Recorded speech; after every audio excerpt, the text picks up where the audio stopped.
B. Collins. Peter B. Collins, news and comment. It's Monday, August 12th, 2019. We open with a quick programming note. Your humble host will be here tomorrow. Then I'm going to dash away for about a week, visiting some relatives on the East Coast. And then I will be back in action on Wednesday, August 21st. Like everybody, I woke up Saturday morning to the news that Jeffrey Epstein reportedly killed himself in a high-security jail cell at the Metropolitan Correctional Center in New York City. Now, this caps a frenzy of coverage that was a mile wide and about a foot deep. The corporate media was digging into the Epstein scandal, generating newspaper sales and television ratings by reporting on his sordid life, his exploitation of girls and young women, his prior conviction in a sweetheart deal for predatory sexual behavior, pedophilia. And so we have to use the language of skeptics. It is reported that Jeffrey Epstein was found dead in his cell as the result of a hanging. We know he was on a security watch after what was reported as an attempted suicide a few weeks ago. And we will see a lot of coverage of this in the next few days and weeks. And what we're going to learn about is how the system failed. And was that failure intentional? Was there some sort of intervention that kept guards from conducting the required checks every 30 minutes? Did someone intervene to make sure he was single-celled when the policy was that because of his recent history of an attempted suicide, that he should always be in a cell with another inmate? We know that there were 2 cops on duty overnight, both on heavy overtime. And we'll get to some of the speculative stuff here in just a moment. But I want to begin with Attorney General William P. Barr, because due to Mr. Epstein's past connections to the Barr family, Bill Barr's father hired Epstein as a math teacher at a school in Manhattan despite Epstein's lack of credentials. Because of that, Bill Barr had recused himself from all matters related to the Epstein case. And as soon as the report of the suicide reached Bill Barr, he could not contain his outrage. We are learning of serious irregularities at this facility that are deeply concerning and demand a thorough investigation. I was appalled, and indeed the whole department was, and frankly angry, to learn of the MCC's failure to adequately secure this prisoner. And his outrage continued as he said, "We will get to the bottom of what happened. There will be accountability, and any co-conspirators should not rest easy. The victims deserve justice, and they will get it."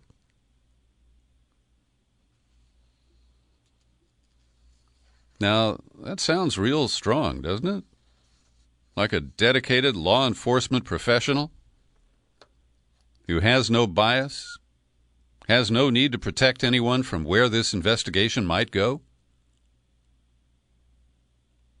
And fundamentally, we can't believe any of these people. We can't believe what we're being told.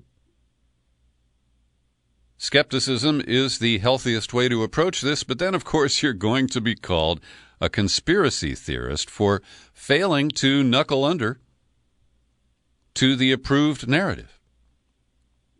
Now, as you know, on Friday there was a hearing where Epstein learned of the array of evidence against him. And we've also been learning more over the past week as Les Wexner, the owner of The Limited and Victoria's Secret and other companies, he's a billionaire. He announced that Epstein had fleeced him. And we're learning from some of the accountants and lawyers that Epstein returned about $100 million to Wexner over a 2 or 3 year period. And then in 2011, 4 years after Wexner said he had severed all ties with Epstein, Wexner's charitable foundation received a $56 million contribution from a trust linked to Epstein.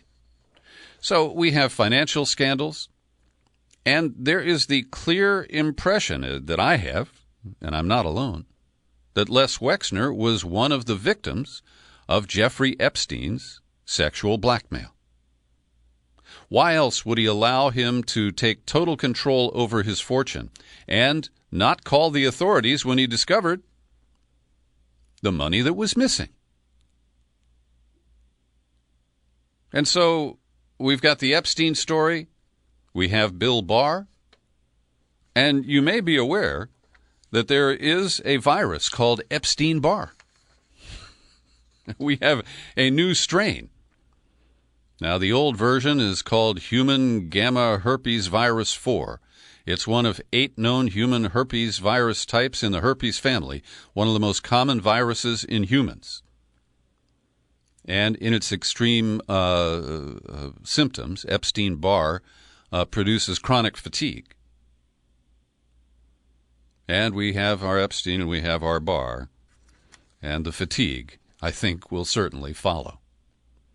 So, in a case like this, the corporate media takes on the role of being the conspiracy theory police, trying to set the acceptable boundaries for what we're allowed to think and what we can't, what we're allowed to question and what is off limits.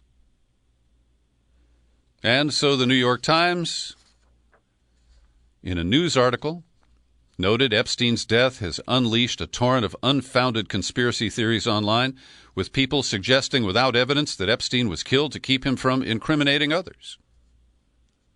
And then they roll out a guy named Charlie Warzel. I've never heard of him, an opinion writer at large. Headline, Epstein Suicide Conspiracy Show How Our Information System is Poisoned. Now, it's true that Trump himself retweeted some stuff that claims that this is just another in a long line of deaths that can be attributed to Bill and Hillary Clinton.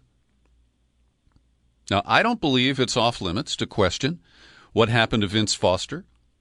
And there is this, I consider it to be circumstantial, but there is a body of evidence of all the bodies that have piled up since Bill Clinton hit the big time and got elected president back in the early 90s. And this guy, what's his name, Warzel, he points out that while Trump and the right-wingers were trying to link Epstein to the Clinton family, an opposite hashtag called Trump Body Count emerged, focused on Trump's decades-old ties to Epstein. And so this commentator says the dueling hashtags, their attendant toxicity, are a grim testament to our deeply poisoned information ecosystem, one that's built for speed and designed to reward the most incendiary impulses of its worst actors.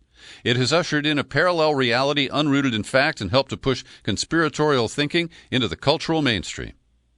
The poison spreads. Now, I admit that we don't know what happened. We don't even have 100% proof that Epstein is dead. Some of the conspiracy theories are that he was switched out. And so this then becomes confounding for your average American who doesn't have access to deeper information.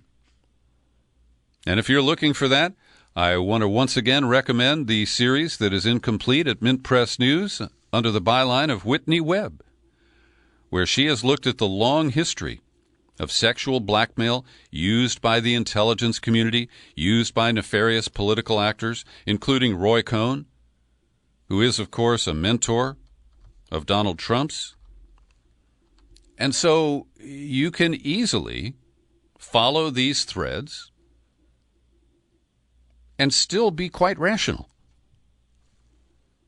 Oh, but the media police are there to make you feel bad about that. Over at the Washington Post, they assigned James Hohmann to keep us in line. On one hand, he writes, it's stunning that the President of the United States retweeted a groundless suggestion that a former president was involved in a suspicious death. And in a litany of conspiracy theories that are not approved by the Washington Post, they talk about the plan to exhume John Dillinger's body coming up in September.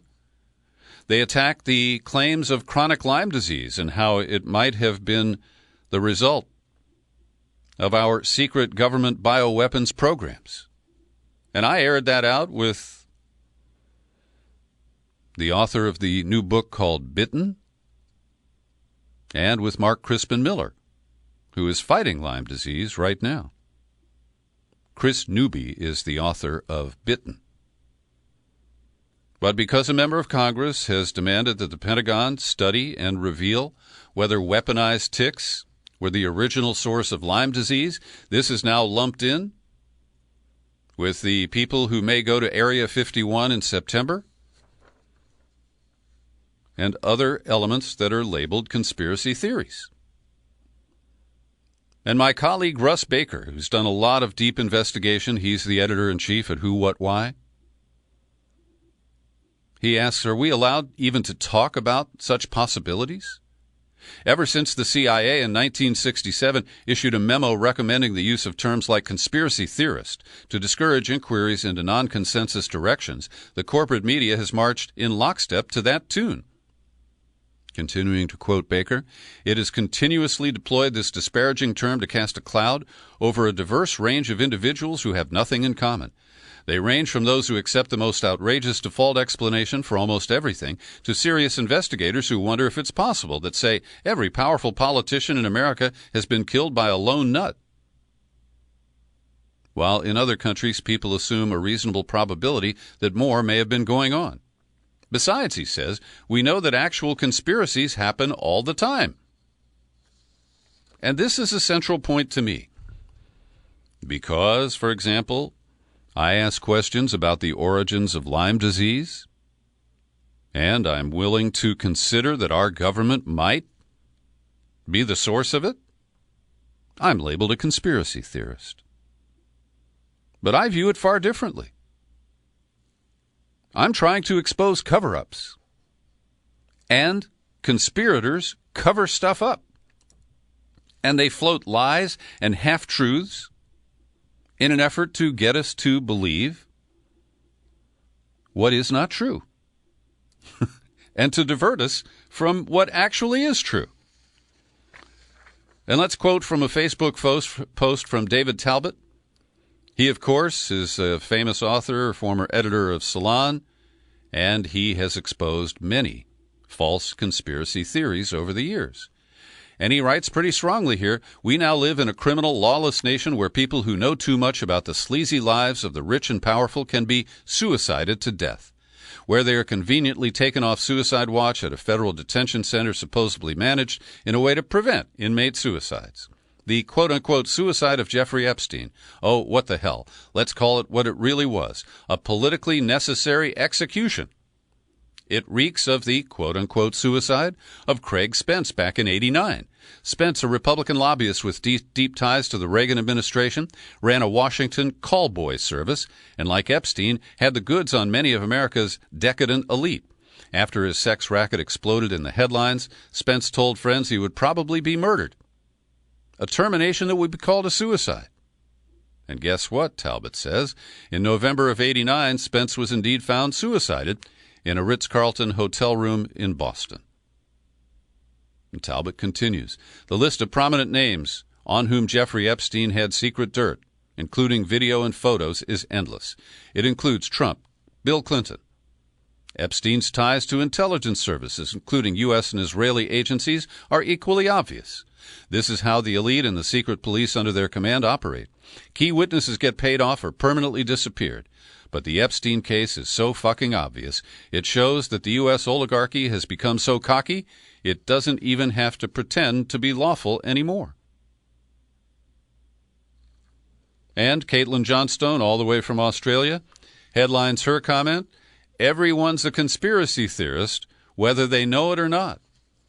And she tells a quick story of how she tweeted exposure of Ken Delanian, who's a producer and correspondent at NBC News. When he first posted an item about Epstein, our sources are still saying it looks like suicide. This is going to set conspiracy theorists abuzz, I fear. So after Johnstone tweeted Ken Delanian is a known CIA asset, his name was scrubbed from the NBC Twitter video. And then she goes on to note that despite the fact that the FBI's investigation has been explicitly labeling it an apparent suicide, and despite the fact that Epstein is credibly believed to have been involved in an intelligence-tied sexual blackmail operation involving many powerful people, any number of whom stood plenty to gain from his death. Then she cites headlines, BBC, Epstein suicide conspiracy show how our information... Oh, I'm sorry. I'm getting them wrong here. The first BBC headline is Jeffrey Epstein, How Conspiracy Theories Spread After Financier's Death.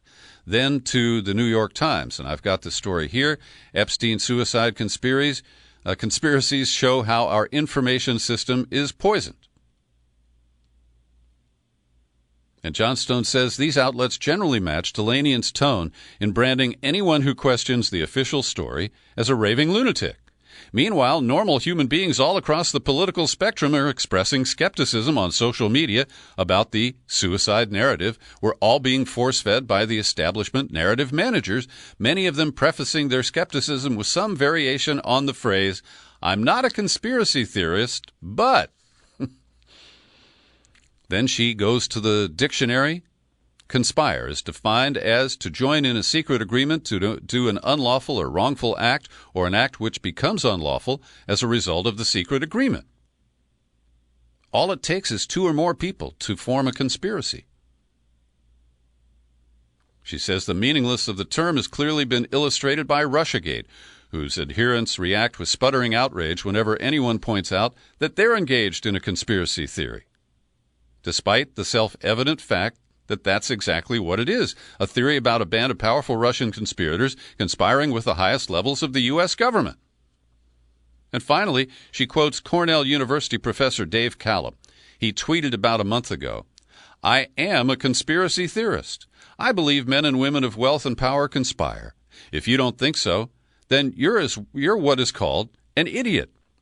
If you believe stuff but fear the label, you are what is called a coward.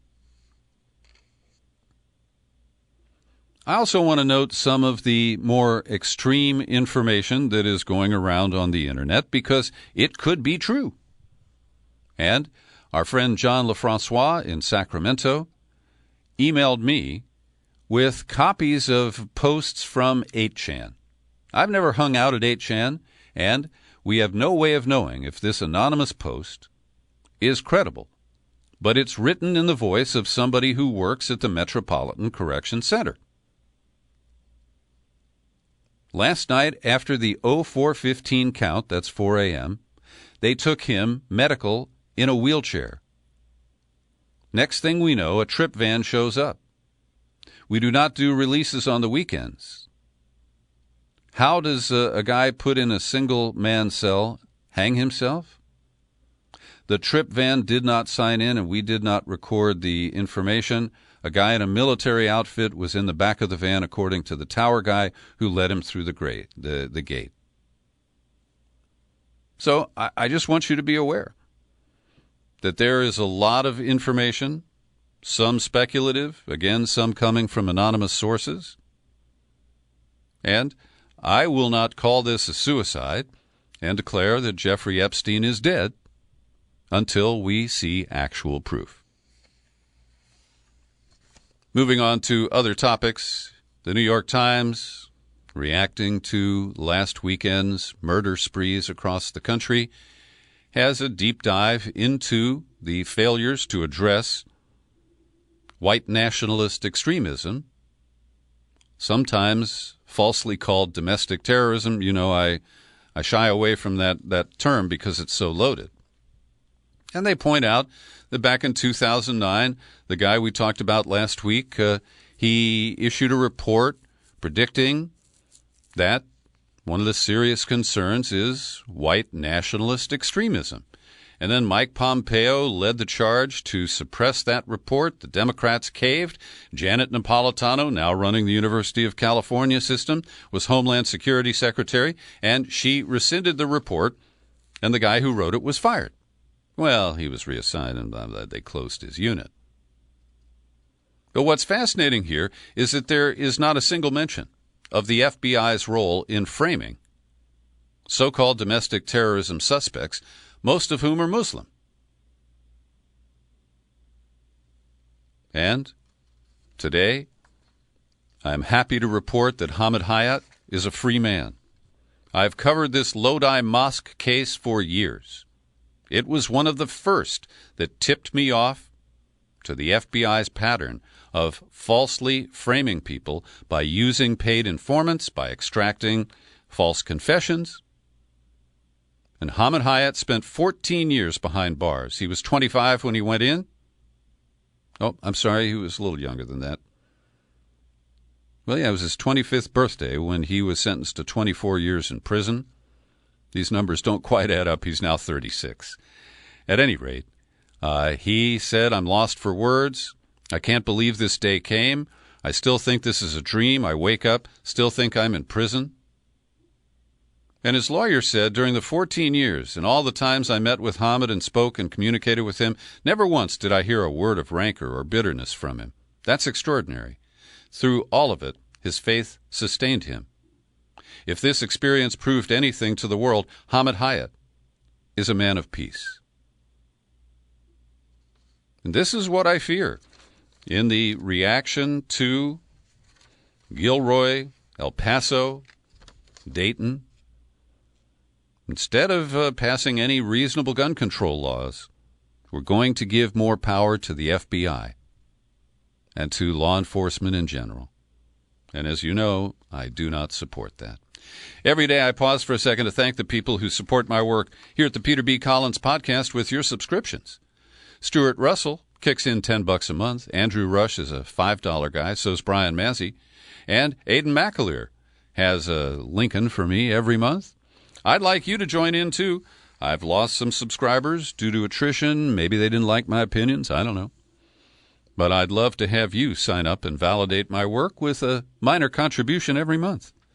So just go to peterbcollins.com, click on Become a Subscriber, then click on the, that's going to take you to the sign-up page, and that's where you can choose $5, $10, $20 a month, or the $50 annual subscription, if that's what you think is a better value. Presidential elections are over in Guatemala, and Alejandro Giammattei, age 63, a former chief of prisons, handily won with 58% of the vote, but turnout was extremely low. About 60% of eligible voters abstained. Now, 250,000 people have left Guatemala just in the past year. And this new guy is a conservative law and order hardliner who's promising to reinstate the death penalty and deploy soldiers on the streets. Now, I don't like the tone of that. He is also being described as someone promising austerity, harsher anti-terrorism laws, repression of poor and indigenous communities, militarism, and, as mentioned, the death penalty. And in the past, Giammattei, who was charged, jailed, and then cleared over numerous extrajudicial killings during his time as director of prisons, he says he'll fight corruption. But for an American listener, what is most important is that he says he is opposed to the agreement that his predecessor, Jimmy Morales, was forced to accept with Donald Trump on this safe third country process for asylum seekers. Now, I don't know much about this guy, Giammattei, but this could pose serious problems for Trump, who's trying to create the impression that we can just push all asylum seekers out and claim they have no right to come to the United States and make their case, and just let them hang out in Guatemala. It's another shithole country, and these people came from a shithole country, and they're not white, so, who needs them? That same attitude is prevalent in Italy today, where 2 rescue vessels with more than 500 migrants who were floundering on the Mediterranean and rescued. Well, Italy has told them that if those ships come to port and try to unload their passengers, that the ship owners will face fines of $1.1 million, and the ships will be seized, and the captain will be arrested. I have never seen such heartless policies promoted in my lifetime. That incident in Russia on the northern coast, the Nenoksa, Nenoksa, missile test site. Well, the Russians have admitted that a total of 7 people have died, that there was some sort of a nuclear explosion. We don't know much about fallout at this point. There was a spike in radiation that we're told subsided shortly afterward. But it's interesting. The New York Times has a lengthy article about this. They say that they suspect the blast involved a prototype of the SSC-X-9 Skyfall, a cruise missile that Putin has boasted can reach any corner of the Earth because it's partially powered by a small nuclear reactor, eliminating the usual distance limitations of conventionally fueled missiles. Then we have to get skeptical here, because the New York Times is suggesting that the tests of the cruise missile have failed and that Putin has bragged about them as a kind of, intentional dissembling. What some people have called, I wrote it down here, there's a term of art. There it is, constructive ambiguity. And if you read this story carefully, the thread that comes from U.S. intelligence is, 1, the Russian system don't work.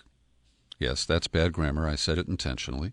And number 2, that the U.S. already tried these technologies and said that they will never work. So I don't know what to believe here. Because I think that when Putin announced this, my reaction was that we should take seriously that Russia has developed a new generation of weapons. And we should be looking at arms limitation talks because these new weapons are not covered by any existing treaties, including the one we just walked away from. So we'll continue to watch this and see what more we can learn. It was another tough weekend on the streets of Hong Kong as pro-democracy protesters were facing riot police with tear gas. A subway station or other transit station was filled with tear gas inside, and residents came out to stop the cops at some point. The AP reports that residents who had been watching from the sidelines came out to the streets. They watched as officers grabbed a woman who was wearing neither a black shirt nor a mask, which would identify her as a protester. So the crowd surrounded the police and said, "Let her go, let her go." Now they've shifted to the airport, where 150 flights were canceled today after thousands of demonstrators went to Kai Tak. More than 150 departures and 24 arrivals have been canceled. Members of the largely leaderless movement had called for the demonstration after a night of clashes Sunday, during which the police fired tear gas inside a subway station and chased protesters down an escalator in another. We'll continue to watch that. Anthony Scaramucci was on Bill Maher's show on Friday night, and he was more coherent than I'd ever heard him. That's not saying so much. But over the weekend, he then amplified his comments and said that he thinks the Republicans should dump Trump in 2020, suggesting that his old pal will one day turn on those he claims to be fighting for. And he wants Republicans to think about replacing Trump. That's a pretty risky move for a guy like the Mooch. And finally today, during the campaign, Trump promised that he would kill 2 regulations for every new one adopted. And based on the news today, he's doing that, and it's all ugly. The canceled regulations include regulation or enforcement of the Endangered Species Act. The former coal industry lobbyist and Interior Secretary David Bernhardt said that this is going to increase transparency. Yeah, we will transparently watch species die. They also announced, separately from all that they will penalize legal immigrants who rely on public programs like food stamps or government-subsidized housing. And it's for their own good because they want to help them avoid becoming dependent on public resources. And finally, the regulation that they're adding, it ain't a good one. They've set a timetable for federally funded family clinics to comply with a new rule that bars them from referring women for abortions. And there are rules that mean that a Planned Parenthood essentially will have to have completely separate facilities for family planning, contraception, and abortion services. Well, we live in very difficult times, friends. And it's hard to watch this happen day after day. Thanks for listening to my daily news and comment podcast. You're free to share it far and wide. You'll find it on YouTube. And I remain Peter B. Collins. Happy trails to you until we meet again. Happy trails.